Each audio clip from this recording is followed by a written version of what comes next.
Good morning friends, मैं Sumendra Yadav, lecture in PMB polytechnic Mathura. तो friends, हम आज अब एनर्जी कन्वर्जन जो कि diploma second year mechanical student का सब्जेक्ट है, उसमें हम ऑब्जेक्टिव क्वेश्चंस करेंगे। ये ऑब्जेक्टिव क्वेश्चन है आपके विद्युत शक्ति प्रणाली में संफेज क्षमता यानी ट्रांसमिशन एफिशिएंसी बढ़ जाती है। क्यों बढ़ जाती है? वोल्टेज और पावर फैक्टर दोनों बढ़ जाते हैं। वोल्टेज और पावर फैक्टर दोनों घट जाते हैं। वोल्टेज बढ़ता है, पावर फैक्टर घटता है। वोल्टेज घटता है, पावर फैक्टर बढ़ता है। तो ट्रांसमिशन एफिशिएंसी तभी बढ़ेगी जब वोल्टेज और पावर दोनों बढ़ जाएंगे। ठीक है, तो ये हमारा पहला उत्तर हो गया इसका, वोल्टेज और पावर फैक्टर दोनों बढ़ जाने के कारण। फिर आता है नेक्स्ट क्वेश्चन, विद्युत उत्पादन का 1 किलोवाट घंटे का उत्पादन करने के लिए ताप इनपुट की आवश्यकता होती है। इसको कहते हैं, मतलब एक विद्युत का उत्पादन का 1 किलोवाट घंटे का उत्पादन करने के लिए ताप इनपुट की आवश्यकता होती है।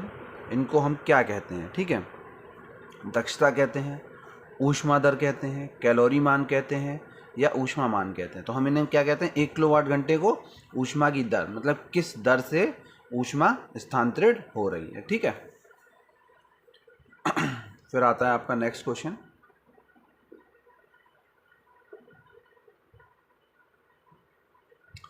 भारतीय प्रणाली वितरण प्रणाली के लिए कौन सा वोल्टेज उपलब्ध नहीं है? मतलब भारत में जो वोल्टेज यूज़ होती हैं उसके लिए कौन सा यूज़ नहीं है? 33 kV, 11 kV, 280 या 433। तो 280 नहीं है। आपने सुना है कभी 280? 260 सुना होगा, 240 सुना होगा, 11 kV, 33 kV, 440 सुना होगा, 433 सुना होगा, 11,000 सुना होगा, लेकिन 280 वोल्ट नहीं सुना होगा। ठीक है, ट्रांसमिशन डिस्ट्रीब्यूशन लाइन में बिजली की हानि डैश पर निर्भर करती है। मतलब जो ट्रांसमिशन लाइन होती है या डिस्ट्रीब्यूशन लाइन होती है, वहाँ पे बिजली की हानि होती है, मतलब बिजली का लॉस होता है, पावर लॉस। ठीक है, लॉस कह सकते हैं। ठीक है, तो किस पे डिपेंड करता है? लाइन में करंट के कारण, लाइन का प्रतिरोध मतलब रेजिस्टेंस के कारण, करंट के कारण, लंबाई के कारण और उपरोक्त सभी। तो जाहिर सी बात है, रेजिस्टेंस तो होगा ही होगा, करंट भी हो गई क्योंकि V = IR होता है, और लंबाई भी होती है, लेंथ। V = ρl/A वाला फॉर्मूला लगता है ना रेजिस्टिविटी के लिए, तो लेंथ भी आती है। तो चारों पे ये डिपेंडेंट हो जाएगा। ठीक, फिर आता है यदि बिजली का वितरण 11 किलोवोल्ट से 66 किलोवोल्ट तक उठाया जाता है। बिजली का वितरण 11,000 वोल्ट से 66,000 वोल्ट तक उठाया जाता है, तो वोल्टेज ड्रॉप एक फैक्टर में कम होगा। तो जो हमारा वोल्टेज ड्रॉप है वो एक फैक्टर में कम होगा। कितना कम होगा? 6 टाइम, 1/6 टाइम, 36 टाइम्स, 1/36 टाइम। तो सीधे सीधे है 11/66, यानी 1/6 टाइम्स कम हो जाएगा। ठीक है, वोल्टेज ड्रॉप फैक्टर इतना कम हो जाएगा। ठीक, फिर अगला क्वेश्चन आता है, यदि वितरण वोल्टेज 11,000 से 33,000 वोल्ट तक उठाया जाता है तो एक फैक्टर द्वारा लाइन लॉस कम होता है। इसमें क्या था? वोल्टेज ड्रॉप एक फैक्टर में कम होता है, और अब बात पूछ रहा है वो लाइन लॉस, यानी फैक्टर द्वारा लाइन लॉस, लेंथ के कारण जो ड्रॉप होता है वो कितना होगा हमारा? वो हो जाएगा आपका, A है 1/9, ये 9, ये 3, ये कोई नहीं, तो ये होता है आपका 1/3 × 11/33। ये फॉर्मूला होता है हमारा 1/3 × 1/3 गिवन है। कितनी पावर दी, कितनी देने वाले यहाँ ऊपर है, 11,000 से जहाँ तक ले जा रहे हैं वो ऊपर रहेगा, और कहाँ तक ले जा रहे हैं 33,000 तक, वो नीचे रहेगा। उसे सॉल्व करके 1/3 से गुणा कर दो आप। ठीक है, तो आपका आंसर आएगा 1/9 आ जाएगा। ठीक, फिर नेक्स्ट क्वेश्चन आता है आपका, एक उद्योग की अधिकतम मांग यदि ट्राइवेक्टर मीटर 15 मिनट के लिए 36,000 किलोवोल्ट और अगले 15 मिनट के लिए 3,000 किलोवोल्ट रिकॉर्ड करते हैं, तो रिकॉर्डिंग समय 30 मिनट का चक्र डैश है। तो चक्र डैश पूछ रहा है, ये तो मैंने आपको बताया भी था जब पढ़ाया था क्वेश्चन कि चक्र डैश क्या होता है। तो ये कुछ नहीं है, 3300 kV हो जाएगा आपका। कितना हो जाएगा? 3300 केवी हो जाएगा। दोनों को जोड़ के उनका एवरेज ले लेते हैं, ठीक है, दोनों को जोड़ के उनका एवरेज ले लो तो ठीक है 3300 आ जाएगा। भाई 6600 हो जाएगा, 2 से भाग दे दो, 3 होता, अगर 3 बार 15 मिनट है तो 3 से भाग दे देते, 3 की जो वैल्यू आती, ठीक है। दिन के समय के खिलाफ उपभोक्ता की लोड मांग को डैश के रूप में जाना जाता है। दिन के समय के खिलाफ time curve, load curve, demand curve और एनर्जी कर्व, ठीक है, यानी ऊर्जा चक्र वक्र। तो इसमें ये क्या होगा, यह हो जाएगा लोड वक्र। लोड वक्र को ही हम कहते हैं कि उपभोक्ता की लोड की मांग को लोड वक्र कहते हैं, ठीक है। कितने क्वेश्चन है इसमें, लगभग 27 क्वेश्चन है, ठीक है। फिर आता है सक्रिय शक्ति और प्रतिक्रियाशीलता शक्ति की वेक्टर राशि डैश है, ठीक है, वेक्टर राशि डैश है। और आभासी शक्ति, शक्ति गुणांक, पावर फैक्टर और भार गुणांक और अधिकतम मांग ये है। तो रिएक्टिव और पावर रिएक्टिव के केस में मैंने आपको क्वेश्चन कराया भी था ये वाला, ठीक है। तो क्या हो जाएगा इसका, एपरेंट पावर। एपरेंट पावर की हम बात करते हैं, ठीक है।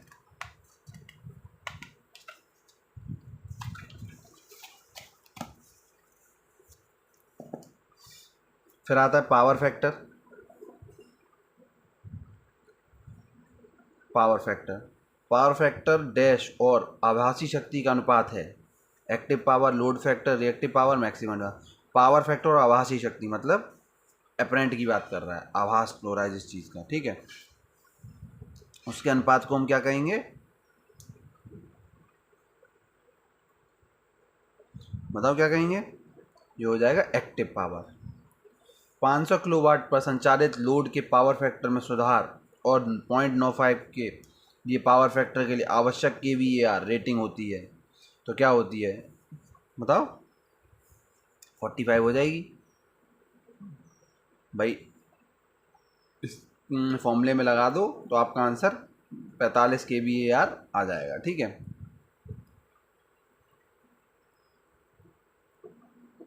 और ये 0.95 नहीं होगी, 90 होगी, तभी तो 90 पे ही तो आएगा 9% के हिसाब से ये।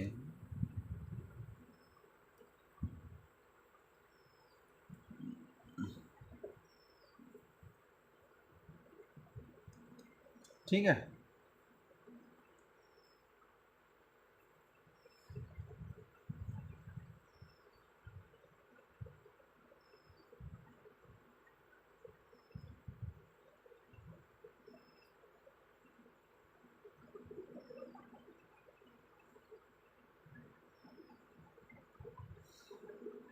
फिर आता है मोटर टर्मिनल पर संधारित्र की रेटिंग से अधिक नहीं होनी चाहिए।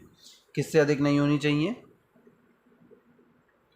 पूर्ण लोड पर मोटर के केवीआर को चुम्बकित करना, मोटर के केवीआर को बिना किसी भार के चुम्बकित करना, इसी के लिए नहीं होनी चाहिए मोटर के भार को। टेल एंड पावर 0.8 से 0.95 तक बढ़ा हुआ होने के वितरण कम होता है, किन पर होता है, 29%। यदि वोल्टेज 415 बी रेटेड कैपेसिटर पर लागू होता है तो 10% तक कम हो जाता है। यदि वोल्टेज 415 बी रेटिंग कैपेसिटर पर लागू होता है तो 10% तक कम हो जाता है। इसका VAR आउटपुट डैश से कम हो जाता है, ठीक है, तो हो जाएगा 19% कम हो जाएगा। फिर आता है आपका एक ट्रांसफार्मर के प्राथमिक पर घुमाव की संख्या के बीच के अनुपात को निम्नानुसार जाना जाता है। किससे जाना जाता है, घुमाव, सोचो घुमाव किसे कहते हैं, टर्निंग रेशियो, टर्न अनुपात, ठीक है। 6 ध्रुवों वाली मोटर की समकालीन गति और 50 हर्ट्ज, अरे पोल वाला चैप्टर है तो आवृत्ति पे परिचालन, पोल वाला फॉर्मूला लगाएंगे, पोल वाले फॉर्मूले से इसका आंसर 1000 आ जाएगा। दक्षता आंकड़े टार ऊर्जा दक्ष मोटर आमतौर पर डैश परसेंटेज से अधिक हो सकते हैं। ये लर्नेबल क्वेश्चन है, 3 से 7% होगी, ठीक है। फिर होगा केंद्र प्रसार भार के मामले में बिजली की खपत डैश के आनुपातिक होती है। गति, गति का वर्ग, गति का घन लागू नहीं है। ठीक है, किस पे हो जाएगा? गति, गति का वर्ग, गति का घन लागू नहीं है, तो किन पे हो जाएगा ये? गति के घन के, गति के घन के पावर। ठीक है, फिर आता है निम्नलिखित में से कौन सी मोटर सबसे अधिक दक्ष है, मतलब दक्षता वाली है? ये तो मैंने चीख चीख के बताया था, TFC वाली। ठीक है, मोटर पर थर्मल लोडिंग क्या निर्धारित करती है? मतलब thermal loading, temperature based loading. किस चीज़ को दर्शाएगी थर्मल लोडिंग? आपकी ड्यूटी लोड, ड्यूटी पर लोड चक्र को। Temperature of winding, age of motor, ये कुछ नहीं होता, केवल ड्यूटी पर लोड को। मोटर टर्मिनल पर वोल्टाइक में असंतुलन डैश के कारण होता है, डैश के कारण होता है। एकल फेज लोड करने के लिए पूरी तरह के बाहर से, विभिन्न आकार के केबलों का उपयोग, दोनों से। तो आपका किन से हो जाएगा ये? दोनों से, इन दोनों से। मोटर की गति में कमी के साथ आवश्यक कैपेसिटिव लगता है KVR ज़्यादा हो जाती है, कम हो जाती है, बदलती है, या उपयुक्त में से कोई नहीं? तो आपकी ज़्यादा होने के लिए लगती है कैपेसिटिव। ठीक है, DC मोटर का अनुप्रयोग आमतौर पर सीमित लोड गति अनुप्रयोगों के लिए प्रतिबंधित है, क्योंकि मोटर की लागत अधिक है, यंत्रित कंप्यूटेशन के साथ समस्याएं हैं, रखरखाव की समस्याएं हैं, उपयुक्त में से सभी में से कोई नहीं। तो बताओ इसमें से कौन सा हो जाएगा आपका? यांत्रिक कंप्यूटेशन के साथ समस्याएं हैं। AC मोटर की गति डैश पर निर्भर करती है, किस पे करती है? दोनों पे करती है, या किस पे करेगी? दोनों पे करेगी, फ्रिक्वेंसी पे भी और पोल की संख्या पे भी। N/F वाला फॉर्मूला लगाएंगे। ठीक है, फिर आएगा मोटर की गति द्वारा को बदला जा सकता है। किसके द्वारा बदला जा सकता है?